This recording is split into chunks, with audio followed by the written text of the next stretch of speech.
하나님 사랑 시리즈 첫 번째 말씀, 사랑하기 때문에 라는 말씀의 제목으로 주님의 귀한 말씀 전하겠습니다. 하나님 사랑 시리즈 첫 번째, 사랑하기 때문에. 우리가 오늘부터 묵상하고 있는 호세아서는요, 북이스라엘의 최후의 그 심판에 관한 하나님의 메시지를 전한 호세아 선지자의 말씀입니다. 하나님께서 그에게 나라가 점점 악이 깊어만 가는 그러한 북이스라엘 왕국에 악이 깊어만 가는 그때에 하나님이 수많은 선지자들을 보냈는데 그 중에 호세아를 통하여서 하나님께로 돌아오라라고, 그리고 회개하고 다시 하나님 앞에 온전히 서라라는 그러한 메시지를 말씀으로 계속 전해 주시는데요. 이제 오늘부터 저희는 이 호세아서를 함께 깊이 있게 묵상해 보려 합니다. 그래서 저는 오늘 그 하나님 사랑 시리즈로 이 호세아서를 다루려고 하는데요. 그래서 첫 번째 이야기로 이 사랑하기 때문에라는 하나님의 말씀을 나눠보려 합니다. 여러분 인생을 살아가실 때 그리스도인으로서 불편한 어떤 하나님의 요구, 하나님의 명령을 들으신 적이 있습니까? 저는 있어요. 목회자로 살아가지만 여러분 솔직한 마음으로 제게 불편한 게 뭐냐면 용서할 수 없는 것을 용서하라고 하는 것이 저는 정말 불편합니다. 제가 하나님 앞에 그렇게 말해요. 하나님, 저도 인간입니다. 저도 연약한 사람 중에 한 사람이에요. 근데 절대 용서할 수 없는 것들이 저도 있는데 자꾸만 하나님의 말씀은 저에게 뭐라고 말씀하시냐 하면 너희가 사람의 과실을 용서하면 너희 천부께서도 너희 과실을 용서하여 주실 것이다 라는 마태복음 6장 14절의 말씀, 아니면 누가복음 17장 4절에 만일 하루 7번이라도 내게 죄를 얻고 7번 내게 돌아와 내게 회개하노라 하거든 너는 용서하라. 하나님, 이런 말씀이 제게는 늘 큰 부담이 됩니다라고 제가 하나님 앞에 기도할 때가 있습니다. 머리로는 너무나도 잘 알아요. 그리스도인에게 사랑과 용서 중요하죠. 그런데 솔직히 여러분, 저뿐만 아니라 이 땅을 살아가는 아마 여러분들도 이 이야기는요, 이 문제는 저는 100% 해결되지 않는 문제라고 그렇게 이해하고 있습니다. 그리스도의 사랑으로, 하나님의 말씀으로 우리가 이것들을 이겨내야 되는데, 사실 하나님의 사람으로 살아갈 때 분명히 우리들의 마음 가운데 왜 하나님이 이것들을 우리에게 요구하실까라는 인간적인 생각에 충돌을 느끼는, 우리의 마음을 불편케 하시는 그 하나님이 내게 아른거릴 때가 있다라는 거예요. 그래서 여러분, 오늘은요, 이러한 삶의 자리를, 오늘 말씀 속에서 호세아에게 주셨던 그 불편한 진실의 요구를 오늘 저와 여러분들은 이 말씀을 통해서 우리가 한번 생각해 보려 합니다. 여러분, 하나님이 사랑하기 때문에, 가장 먼저 우리는요, 하나님이 사랑하기 때문에 하나님은 우리를 늘 불편하게 하신다라는 것을 이해하라는 것입니다. 오늘 말씀 1절과 2절입니다. 우시아와 요담과 아하스와 히스기야가 이어 유다 왕이 된 시대, 곧 요아스의 아들 여로보암이 이스라엘 왕이 된 시대, 부엘의 아들 호세아에게 임한 여호와의 말씀이라. 2절입니다. 여호와께서 처음 호세아에게 말씀하실 때 여호와께서 호세아에게 이르시되 너는 가서 음란한 여자를 맞이하여 음란한 자식들을 낳으라. 이 나라가 여호와를 떠나 크게 음란함이니라 하시니. 아멘. 여러분, 이 말씀에서 호세아가 느끼는 가장 불편한 진실은 무엇입니까? 거룩한 선지자예요. 예언자예요. 그죠? 그런데 음란한 자에게 가래요. 음란한 여자를 아내로 맞이하고요, 음란한 자식을 낳아서 그렇게 살아가래요. 여러분, 이게 상식적으로 이해가 됩니까? 호세아 입장에서는 하나님, 저는 거룩한 주의 선지자입니다. 하나님께 기름 부음 받은 사람이에요. 지금 내가 하나님의 사명을 받고 그렇게 살아가는데 뭐라고요? 나한테 음란한 가정을 만들라고요? 여러분, 모든 사람이, 그리스도인들의 그 로망은 믿음의 가정을 이루는 거 아닙니까? 좋은 가정을 이루는 거잖아요. 좋은 배우자, 신실한 배우자. 여러분들의 자녀들을 향한 기도 제목도 그거 아닌가요? 내 자녀가 신실하지 않은 사람 만나는 거 원하는 부모는 한 명도 없을 거예요. 거룩하고 신실하고 깨끗하고 정결하고 정말 믿음이 견고한 그러한 자녀를 내 자녀의 남편이 되게, 내 자녀의 아내가 되게 그렇게 기도하시지, 이런 불편한 진실 앞에서 하나님이 오늘 그에게 뭐라고 말하세요? 이 굉장히 어려운 말씀, 말도 안 되는 것 같은 그러한 말씀으로 명령하고 계신 거예요. 가서 하라라는 거예요. 너 이렇게 살아야 돼. 왜 이런 말씀을 주실까? 왜 이런 말씀을 주실까라는 그런 마음이 들 정도로 마음이 너무나도 불편해지는 호세아의 마음을 저는 느낄 수가 있었어요. 전 분명히 호세아도 이 말씀 들었을 때 성경에 나와 있지 않아요. 성경에는 그가 순종하고 가서 했어요. 그대로 바로 이어져요. 근데도 분명히 그에게 이 말씀의 구절 사이사이에 들어가 있지 않은 어떤 내적인 갈등과 하나님을 향한 외침이 저는 있었다고 봅니다. 하나님 도대체 왜 나를 이렇게 불편하게 만드시죠? 여러분, 우리들의 일상도 똑같죠. 저와 여러분이 살아갈 때 너무나도 죄송하지만 사랑하기 너무나도 싫은 사람인데 사랑하라라고 요구받을 때가 있어요. 당신은 목사니까 다 사랑해야 되라고 제게 말하는 사람들도 있을 거예요. 그래도 너는 목사잖아 라고 말하면서, 여러분 목사 맞아요. 근데 목사 이전에 저도 연약한 인간입니다. 그렇죠? 그렇지 않나요? 성도들이 목회자 마음에 안 들어서 목회자에 대해서 수많은 나쁜 이야기들을 퍼뜨리고 그렇게 다닐 때에는 다 괜찮아요. 자기들끼리 얘기하고 어차피 떠도는 풍문이거니 뭐 다 그런데 라고 생각하고, 그런데 그 사람의 마음에 변화가 있어서 다시 목회자에게 조금 잘해보려고 이렇게 쉽게 다가오는 그런 일들이 벌어져요.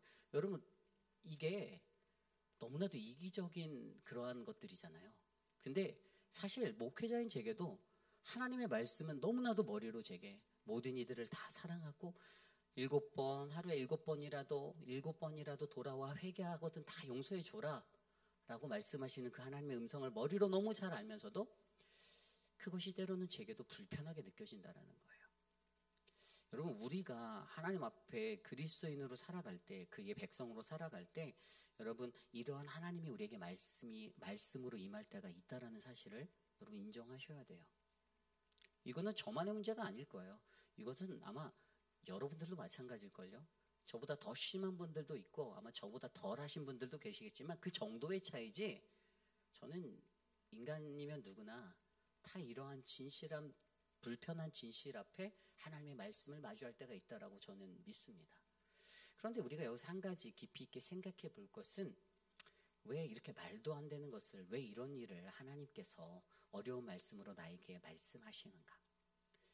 오늘 북이스라엘의 모든 상황을 들여다볼까요? 북이스라엘의 오늘 말씀에 나오는 이 요아스의 아들이라고 불리는 이 여로보암 왕, 이 2세잖아요. 여로보암 2세예요. 원래 그 초대 1대 왕이 북이스라엘 1대 왕의 19명 중에 첫 번째 왕이 여로보암 1세. 그 사람은 그냥 모든 죄악의 근간의 대명사로 자리 잡혔죠. 우리가 배웠잖아요.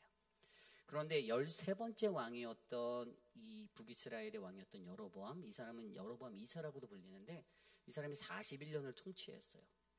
그런데 이 사람이 통치할 때 어떠한 나라의 일이 있었냐면, 북이스라엘이 굉장히 강성했어요. 주변의 나라들 안에 정세 속에서 모든 북이스라엘의 역사 속에서 굉장히 견고하고 뭐 무역적인 상업적인 것도 잘 되고 좀 흥했던 때였어요. 성경에 들여다보면 열왕기하 14장 28절 29절에 여로보암의 남은 사적과 모든 행한 일과 쌓은 업적과 다메섹을 회복한 일과 이전에 유다에 속하였던 하맛을 이스라엘에 돌린 일은 이스라엘 왕 역대 지략에 기록되지 아니하였냐라고 나와 있거든요. 뭐냐면 그가 하맛 어기라고 불리는 레바논 땅부터 이 아라바라고 하는 이 사해 지역까지의 영토를 회복했어요. 이 아수르라는 굉장히 강한 나라가 있었는데 그 나라가 약간 약해진 틈을 타서 이 영토를 다시 회복해 왔던 거예요. 이게 성경에서 역대지략에 기록될 정도로 굉장히 그에게 주목받는 업적 중에 하나였어요. 그런데 반면에 그가 이렇게 강성한 나라를 아주 뛰어난 업적을 국가적으로 통치하면서 이룬 것의 반면에 열왕기하 17장에 보면 뭐라고 나오냐면 17장 22절 23절에 이스라엘의 자손이 여로보암에서 행한 모든 죄를 따라 행하여 거기서 떠나지 아니하므로 여호와께서 그의 종 모든 선지자를 통하여 하신 말씀대로 드디어 이스라엘을 그 앞에서 내쫓았다라고 기록하고 있어요. 결국에 하나님의 관점에서 하나님이 보시기에 나라가 부국강병하고 번성하는 번영의 일은 있었지만 결국에 그들은 이스라엘의 그 음란한 죄를 끊어내지 못하고 여전히 그 죄 가운데 거하였던 이 죄를 하나님이 기억하고 계셨다는 사실이에요. 하나님께서요, 그에게 이런 어려운 말씀을 주시는 것은요, 물론 그 스스로 하나님, 저 이거 할 수 없습니다. 나 이거 하기 싫어요. 라고 반항하고 하나님께 클레임해 볼 수도, 블레임해 볼 수도 있었던 것이지만 하나님이 이러한 말씀에 이 무서운 말씀을 들고 그들에게 나가고 또 그들의 삶에 들어가기 위해서 너로 하여금 이러한 모습으로 살아라라고 말씀해 주신 이유는 여전히 그들이 죄악에서 돌아오지 않고 그들이 그 죄악 가운데 덧입혀서 살아가고 있었기 때문입니다. 여전히 북이스라엘에는 영적 타락이 넘쳐났습니다. 바알의 숭배가 넘쳐났고요. 그리고 물질과 그들이 국가적으로 말하는 이게 은비시대 같은 거거든요. 그러니까 얼마나 부국강병한 황금 시기라고 말해요. 그때가 북이스라엘에. 그런데 가장 중요한 그런 번영의 그 시대가 결국에는 겉으로는 화려해 보이고 무언가 성장해 보였던 그러한 자리지만 여전히 뿌리 깊게 남아있는 그들의 죄악의 모습. 그래서 하나님께서는 바로 여로보암 네가 정치, 경제, 문화, 사회적으로 이루었던 그 모든 번영이 사실 하나님의 백성으로 이 땅에서 살아가는 신앙에는 별로 도움이 되지 않아 라는 마음을 그에게 심어주시고 오늘 그에게 아주 중요한 사명 하나를 주시는데 그것이 바로 2절 후반에 나와 있었던 너는 가서 음란한 여자를 맞아 음란한 자식들을 낳으라 라고 설명하고 있고요. 그 뒤에 나온 대로 이 나라가 여호와를 떠나 크게 음란하니라. 아직도 그 음란의 죄를 벗어나지 못하는 이스라엘을 바라보며 오늘 너가 음란한 자리로 들어가야 해 라고 말해주고 있는 거예요. 그 2절 말씀에 보면 세 가지 동사가 보이죠. 가서, 맞이하여, 낳으라. 이 영어 성경에가 go, 그 다음에 take, 그 다음에 have children으로 되어져 있더라고요. 가서, 맞이하고, 낳는 것. 나는 거룩하고 나는 깨끗하고 나는 정말 준비된 하나님의 사람인데 그로하여금 죄의 온상지로 들어가라라고 말하는 거예요. 죄악이 득실거리고 죄악이 뿌리 깊게 넘쳐나는 그러한 자리로 가래요. 그리고 그들과 결혼을 하래요. 그 여인을 맞이하래요, 아내로. 그리고 거기에서 자식을 낳고 그렇게 살아가래요. 결국에 여러분 하나님께서 우리로 하여금 나의 심정 가운데 하나님 내가 정말 이거 너무 하기 싫은데 라는 마음이 들 때 그럼에도 불구하고 하나님께서 우리를 이렇게 불편하게 하시는 이유는요. 그것은 여전히 하나님께서 저와 여러분 우리를 사랑하시기 때문임을 믿으셔야만 합니다. 하나님이 우리를 사랑하시기 때문에 하나님께서 요구하시는 그 자리는 사실 저의 생각으로도 이해할 수 없고 헤아릴 수 없는 저의 인간적인 생각에서는 저 도저히 너무 싫어요. 하나님 정말 질립니다. 질려요. 막 이럴 정도로 하나님 너무 하기 싫은데요. 목사라고 무조건 다 하라고 하면 어떡하세요? 저도 하기 싫은 것이 있어요 라고 저 스스로가 하나님께 기도하면서 블레임 하거든요. 너무 싫다고. 그런데 제가 오늘 이 말씀을 묵상하면서 제 마음에 느껴지는 것이 왜 이렇게 하나님 날 불편하게 하실까? 그것은 여전히 이 땅 가운데 자리 잡고 있는 그 죄악의 자리를 하나님이 들어보시고 그리고 그 죄악의 자리로 하여금 하나님이 나를 사용하시기 위해서 이러한 불편함을 우리들에게 주신다라는 그런 믿음의 생각들을 하게 되었다는 것이죠. 여러분 그렇습니다. 저와 여러분들에게 때로는 하나님이 말씀으로 우리에게 말씀하시는 그 말씀이요. 우리의 마음을 불편하게 할 때가 있어요. 그렇지 않습니까? 그런 경우 있으실 것 같아요. 그런데 그때 가만히 생각해 보면 죄악된 이 우리의 삶의 현실의 자리 가운데 나의 삶의 자리마다 하나님이 나를 통하여서 이 죄악된 자리를 회복하기 원하신다라는 그 믿음의 생각을 한 번쯤은 가져보시기를 부탁드립니다. 그래서 저도 사실 오늘 이 말씀을 준비하며 그 생각을 계속했어요. 죽어도 싫다라고 내가 반항하고 저항하고 있는 나의 저항 앞에 하나님께서 오늘 말씀을 딱 보여주시면서 그런데 내가 사랑하기 때문에 너에게 이 과업을 주는 거야 라고 말씀하시는 거더라고요. 저는요 저와 여러분 우리들의 마음 가운데 우리들의 마음을 불편케 하시는 그것, 이렇게 말도 안 되는 것, 내 마음에 안 드는 것을 명령하시는 그 하나님을 저와 여러분들이 잘 발견하셔서 우리의 자리가 하나님의 사랑 안에서 온전하게 세워지는 믿음의 자리가 되길 원합니다. 그리고 두 번째로 보이는 것이 뭐냐면요, 우리를 불편케 하는 첫 번째가 말도 안 되는, 내 마음에 안 드는 것을 명령하시는 하나님 때문에 불편했다라면, 두 번째는 잔소리하시는 하나님 때문에 불편해하는 것들이 오늘 말씀에 나와 있어요. 자, 오늘 말씀에 보면요, 3절 이후의 말씀에 뭐라고 나와 있냐면, 이에 그가 가서 디블라임의 딸 고멜을 맞이하여 고멜이 임신하여 아들을 낳음에, 이제 아들을 낳았어요. 4절에 보니까 그 아들의 이름이 이스르엘이라 하라라고 이름까지 줘주시는데, 여러분, 이스라엘이라는 이 이름, 그리고 두 번째로 좀 뒤에 또 가면 이제 둘째로 딸을 낳는데 6절 말씀에 로루하마라는 이름이 있고요. 그리고 그 뒤에 가면 9절에 또 세 번째로 딸을 낳는데 로암미라고 하는 이 딸을 낳게 되는 이 이름들. 근데 여기서 중요한 것은요, 여러분, 하나님이 이 자식을 낳을 때마다 이름들을 네이밍을 해주시는 거예요. 하나님이 그게 말씀하시는 거죠. 그런데 그 이름들을 봤더니 굉장히 이름이 막 너무나도 은혜되고 막 뭔가 믿음의 사람과 같은 이름이 아닌 거예요.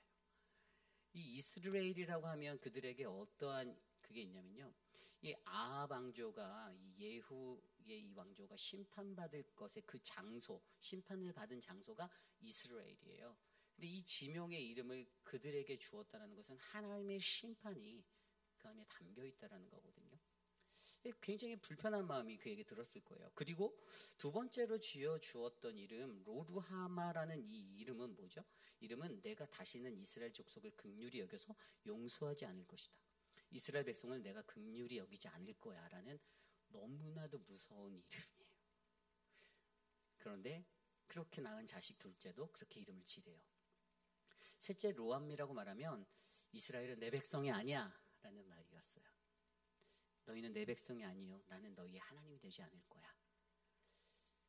하나님이 완전히 포기하고 버려버리고 완전히 방치해버린 것 같은 그러한 이름으로 이 네이밍을 주는데, 여러분, 여기에 영적인 의미가 뭐냐면요, 이렇게 반복적으로 하나님께서 주시는 이 경고 앞에 우리가 하나님의 메시지, 주시는 음성의 메시지를 들을 수 있어야 된다는 거예요.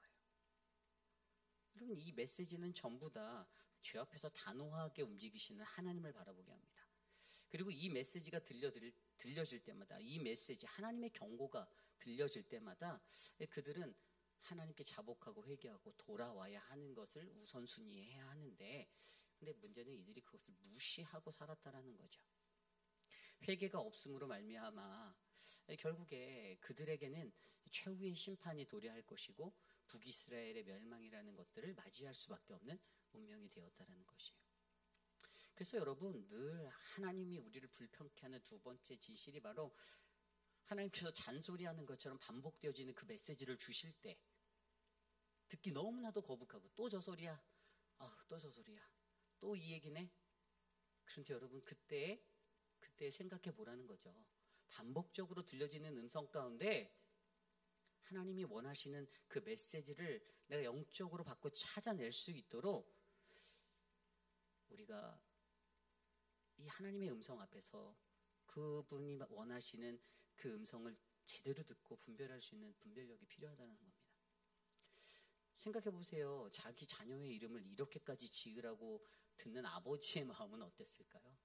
가슴 아프지 않을까요? 그런데 여러분, 그게 하나님 아버지의 마음이라는 거예요. 하나님 아버지께서 그 이름을 지어주면서 그분께서는 또 얼마나 아파하겠어요. 호세아에게 가서 음란한 여자를 맞이하고 아들을 낳고 살아라 라고 할 때도 얼마나 마음이 아팠겠어요. 기왕이면 내 자식 더 좋은 곳에 보내고 좋은 가문을 만나고 좋은 신앙의 뿌리를 내리고 살게 해주고 싶은데, 죄악이 들끓는 죄악의 현장에 들어가서 음료와 죄악된 자와 결혼을 하고 그렇게 살아가라라고 말씀하시는 거잖아요. 여러분, 결국에 하나님이 우리를 사랑하시기 때문에 하나님은 저와 여러분 우리를 늘 불편하게 하십니다. 그리고 그것이 하나님의 말씀이에요. 하나님의 말씀을 들으며 물론 은혜가 되고 감동이 되는 부분도 있죠. 그런데 여러분, 정말로 우리가 성화된 그리스도인, 하나님의 음성에 제대로 반응하는 인생 되시려면 이런 불편한 진실의 이야기를 들을 때도 은혜가 되셔야만 되는 거예요. 그게 진짜 신앙입니다. 내가 높임을 받고 내가 칭찬을 받고 내 마음이 컴포트해지는 그런 음성을 듣고 달콤한 꿈을 꾸고 살아가는 것은, 죄송하지만 그것은 환상일 수도 있어요. 오히려 우리의 신앙을 정체된 그러한 삶의 자리로 몰아넣는 그러한 멍해가 될 수도 있습니다.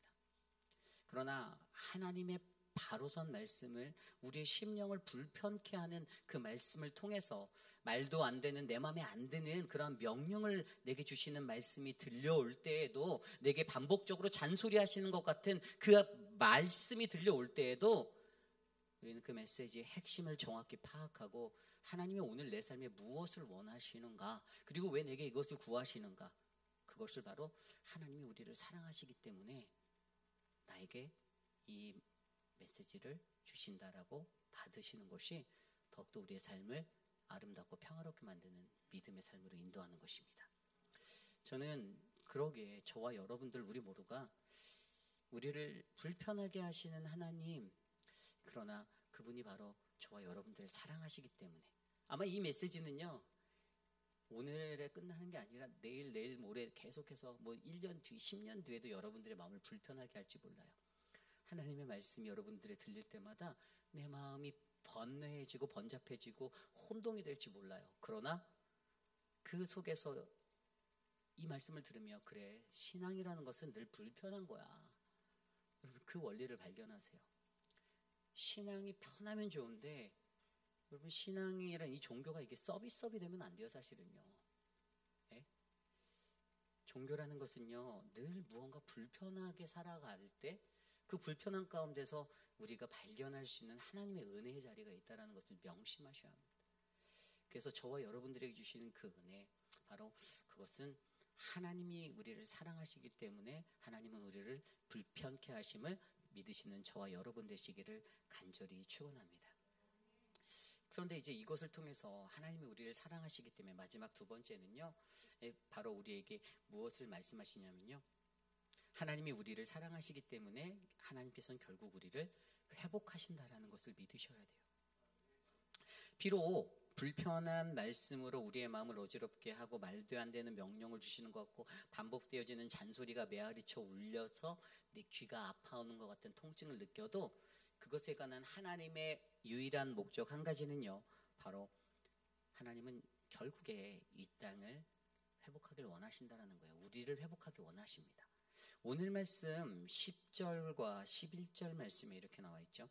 그러나 이스라엘 자손의 수가 바닷가의 모래같이 되어서 헤아릴 수 없고 셀 수도 없을 것이며, 전엔 그들에게 이르기를 너희는 내 백성이 아니라 한 그곳에서 그들에게 이르기를 너희는 살아 계신 하나님의 아들들이라 할 것이라. 이에 유다 자손과 이스라엘 자손이 함께 모여 한 우두머리를 세우고 그 땅에서부터 올라오리니 이스라엘의 날이 클 것이미로다. 아멘. 자, 여러분, 11절에 보면요, 이스라엘 자손의 수가 바닷가의 모래같이 되어 헤아릴 수도 셀 수도 없다. 어제 많이 듣지 않았습니까? 창세기에 너무나도 많이 나오는 아브라함과 이삭과 야곱에게 주셨던 약속들이에요. 근데 하나님이 이 메시지를 주실 때 10절에 그러나라고 나오죠. 앞쪽에서는 괜히 딱 들어보면요, 너는 내 백성도 아니고 막 그러시면서, 진짜 하나님의 메시지는 너 100% 심판받을 거고, 심판은 100%죠. 근데 너 이제 완전히 뭔가 손절하는 것 같이, 너 이제 탁 족보에서 파버리는 것 같이 그렇게 강력하게 그 자녀들의 이름을 져주면서 북이스라엘 사람들에게 메시지, 경고의 메시지를 날려주신, 내가 너 다시는 너 안 쳐다볼 거야, 이렇게 하는 것 같은데, 우리 하나님은 결국에 이 아버지의 사랑의 마음 때문에 10절에 그러나 이렇게 하고 또 말씀을 하시면서 이전에 하셨던, 그들의 선조들에게 주셨던 그 약속들을 다시 한번 상기시켜 주세요. 그들이 번성할 거라는 거예요. 너희가 결국에 내 백성도 아니고 난 너 용서하지도 않고 긍휼히 여길 거지도 않고 그러다가 그렇게 말하면서도, 그런데 너희들에게 내가 주었던, 너희 선조들에게 주었던 그 약속을 나는 기억한다라고 이야기해 주는 거죠. 심판을 받아서 그 언약이 폐지될 것 같은 느낌이지만 결국에 하나님은 그럼에도 불구하고 내가 너희 선조에게 약속한 너희 민족을 향한 이 언약을 폐기하지 않을 거야 라고 그들에게 희망을 주시는 거예요. 그리고 내가 너희에게 그렇게 말했던 그곳에서 어떻게 말한 그곳이죠? 너희들에게 심판을 받을 거라는 이스라엘이라는 메시지와 그 다음에 로루하마라는 긍휼히 여기지 않을 거다라는 그 메시지, 그리고 로암미라는 너희는 내 백성이 아니라는 이 자리, 그것이 선포된 그 자리에서 동일하게 다시 너희는 하나님의 아들이야, 너는 나의 아들이야 라고 불러주실 거라는 거예요. 결국에는요, 하나님께서는요, 저와 여러분 우리 모두를 향한 아버지의 마음으로 우리를 바라보고 계신다는 거예요. 여러분, 부모의 마음이 무엇입니까? 사실 자녀가 아무리 망나니 짓을 하고 돌아다녀도 사실 부모는 그거 절대 끊어내지 못하잖아요. 그러지 않습니까? 물론 여러분들은 자녀들 다 잘 키우셔서 그런 걱정 안 하실 수도 있지만 세상에 살다 보니까 자녀 때문에 고통받고 고민하는 부모들 정말 많아요. 저도 목회 현장에서 이전에 있었던 교회나 그런 어르신들을 너무 많이 봤어요. 끝까지 또 헌신하고 이전에 제가 전에 섬겼던 교회에서 물론 부목사 때인데 어떠한 권사님이 찾아오셔서 자기의 자녀에 관한 그러한 나이가 이제 저랑 비슷했는데 걱정인 거예요. 근데 그 친구가 되게 똑똑했어요. 뭐 원체 집안이 잘 살아서 또 이렇게 특수학교도 보내고 다 잘했었는데 나이가 제 나이인데 사회에 적응을 못하니까 근데 이제 그 자녀가 와서 엄마한테 자기가 공부를 더 하고 싶다. 학비를 지원해라. 생활비를 지원해라. 근데 이 어머니는 이제 나이가 남편도 돌아가시고 혼자 살고 계셨는데 저한테 이제 상담을 받으러 오셨었어요. 그때 때마침 담임 목사님이 한국에 2달 딱 이렇게 수술을 받으러 가신. 근데 제가 교회 부임한 지 얼마 안 됐을 때였는데, 근데 그때 사실 저는 딱 듣고 한마디만 했어요. 권사님께서 어떤 것을 하시는 게 마음이 편하시겠냐. 권사님이 후회하지 않을 것을 하시는 게 저는 좋을 것 같아요. 그 아들을 위해서 집을 팔아서라도 뒷바라지 사겠다면 하시고. 근데 그분이 어떻게 하셨냐면 그분이 이제 집이 부에나 박 쪽에 또 하나 이렇게 콘도가 있었는데 그거 몇십만 불짜리 팔아서 그 아들을 작년까지 지원하셔서 지난번에 저한테 연락이 오셨어요. 드디어 아들이 MBA까지 다 마쳐서 취업을 했다라는 거예요. 근데 집을 한 채 다 파셨어요. 몇십만 불짜리를. 후회가 없으셨어요. 근데 너무 감사하다는 거예요. 그 아들이 취업도 했다는 거예요. 부모의 마음이 이런 거라는 거죠. 아무리 내게 아픈 손가락이라 할지라도 하나님에게 저와 여러분들은요, 그 아픈 손가락 내새낀 거예요. 그래서 우리에게 말씀하시는 것이 내가 너에게 그렇게 세게 말했어도 근데 그러나 나는 너에게 주었던 그 언약을 절대 버리진 않을 거다. 다시 내가 너를 회복해 줄게. 그래서 11절에 유다 자손과 이스라엘 자손이 함께 모여, 이게 뭐냐면 다시 그들이 남유다와 북이라, 이게 여로보암과 르호보암 때 갈라졌던 그들의 그 분열 왕국이잖아요. 근데 그들이 다시 하나로 되는 게 포로기에서 돌아와서, 사실은 나라가 다 멸망하고 포로기에서 다 돌아온 그 이후의 사람들을 얘기하는 거거든요. 함께 모여서 그때 너희가 다시 이스라엘이라는 나라로 너희가 살아갈 거야 라는 것을 말씀해 주시는데, 결국에 중요한 건 시간이 문제라는 것이죠. 시간이 문제예요. 하나님이 사랑하시기 때문에 결국에 회복한다라는 것은 결국에 오늘 이 시대를 살아가는 우리들에게도 아버지의 사랑이 어떠한 것인지를 말씀해 주며 그것을 인내하고 기다릴 수 있는 그 시간을 지나가야 하는, 그 통과돼야 할 광야의 시간을 우리가 잘 보냈을 때 우리는 결국에 하나님의 은혜로 회복되어지는 그 평화의 삶을 우리가 누릴 수 있다는 것을 오늘 우리에게 말씀해 주고 있습니다. 여러분, 이것이 오늘 말씀의 두 번째, 바로 하나님이 사랑하기 때문에 결국에 우리는 회복할 수밖에 없다는 이야기예요. 여러분, 오늘 말씀의 가장 중요한 포인트는요, 바로 사랑하기 때문입니다. 진짜 예수 열심히 믿으려고 저도 목회자로 살아가겠다고 결심했을 때 제 꿈과 비전은 좋은 목회자 되는 거예요. 욕먹는 목회자 되기는 싫죠. 누구든지 그럴 거예요. 좋은 목회자 누가 봐도 야, 저 사람 인격 훌륭하다. 저 사람 참 괜찮은 목사인데? 이런 얘기 듣고 싶지. 누군가에게 불편한 존재, 나쁜 존재 되고 싶지는 않아요. 그런데 늘 하나님의 말씀 앞에서 내가 살아갈 때 저도 이 완벽한 신도 아니고 제가 예수님도 아니고 그러다 보니까 너무나도 여전히 부족한 나의 인간적인 모습 안에서 항상 늘 주의 말씀 마주할 때 나를 불편하게 하는 것들이 있다라는 거예요. 사랑하기 싫은데 사랑하라고 하고 용서하기 싫은데 용서하라고 말씀하시는 그 음성 제가 그냥 딱 집어서 말씀드리는. 그런데 세상 사람들은 제가 보니까 99% 그래도 너는 목사니까 그렇게 해야지라고 말하는 게 제가 늘 많이 보였거든요. 본인들 스스로는 그것도 너무 힘들어하고 본인들도 안 하시면서 목회자한테는 늘 특별한 다른 것을 가지고 포인트로 놓는 잣대들이 있었다라는 거. 저는 늘 그게 불편하거든요. 어디 가나 저희들을 따라다니는 수식어. 그래도 너는 목사잖아. 알아요. 여러분, 그래서 역으로 생각해 보세요. 그나마 목사니까 이만큼인 게 다행인 거예요. 그렇지 않아요? 여러분들 제 전성기를 모르시잖아요. 제 과거를 모르시잖아요. 네. 제 친구들은 알아요. 얼마나 망난이었는지. 근데 하루하루를 그렇게 살아가며 사실 늘 여전히 고민하고 갈등하는 그 삶의 자리가 사실 오늘 호세아서를 묵상하면서 하나님이 사랑하시기 때문에 나에게 이걸 요구하시는구나 라는 생각이 들었어요.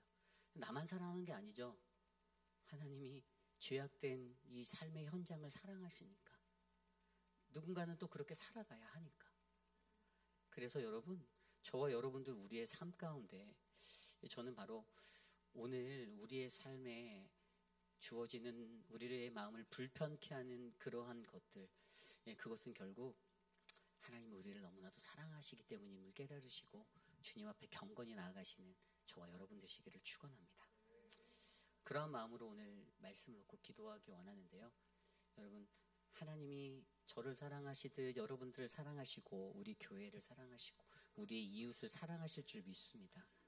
하나님 나를 불편하게 하시는 그 마음의 그 진실들 앞에 하나님 내가 잘 순종할 수 있게 내게 은혜를 베푸옵소서. 우리 시간 함께 기도합니다.